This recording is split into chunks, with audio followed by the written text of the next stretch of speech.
સરકારની અમૃત યોજના હેઠળ સ્ટેશન રોડ પર આવેલ દાદાભાઈ બાગનું 39 લાખના ખર્ચે રિનોવેશન કરવામાં આવ્યું છે, જેનું લોકાર્પણ ભરૂચના ધારાસભ્ય રમેશભાઈ મિસ્ત્રીના હસ્તે કરવામાં આવ્યું હતું। બાગમાં ફરવા માટે આવતા લોકો માટે વધુ સુવિધાઓ ઊભી કરવામાં આવી છે। લોકાર્પણ સમારોહમાં ધારાસભ્ય રમેશ મિસ્ત્રી ઉપરાંત જિલ્લા ભાજપ પ્રમુખ મારુતિ સેટુદરિયા, પાલિકા પ્રમુખ વિભૂતિબા યાદવ, કારોબારી ચેરમેન હેમેન્દ્ર પ્રજાપતિ, શહેર ભાજપ મહામંત્રી દીપકભાઈ મિસ્ત્રી, બાગ બગીચા ચેરમેન રોહિણીબેન સારંગ સહિતના પદાધિકારીઓ અને આગેવાનો, અધિકારીઓ અને કાર્યકર્તાઓ ઉપસ્થિત રહ્યા હતા।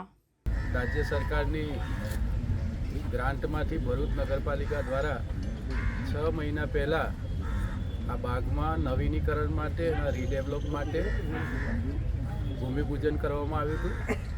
6 મહિનાના ટૂંકા ગાળાના સમયમાં આના નવીનીકરણના તમામ કાર્યો પૂર્ણ થયા છે અને આજે લોકો માટે ખુલ્લો મૂકવામાં આવ્યો છે। પ્રાઇમ લોકેશન ઉપર આ બાગ આવેલો છે। વર્ષો જૂનો ભરૂચની ઓળખ સાથે સંકળાયેલો ગાર્ડન છે।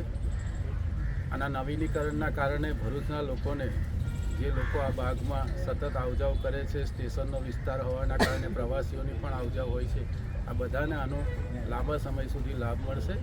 નગરપાલિકાએ આ સુંદર કામ કર્યું છે, માટે આખી નગરપાલિકાની ટીમને ખૂબ ખૂબ અભિનંદન આપવામાં આવે છે।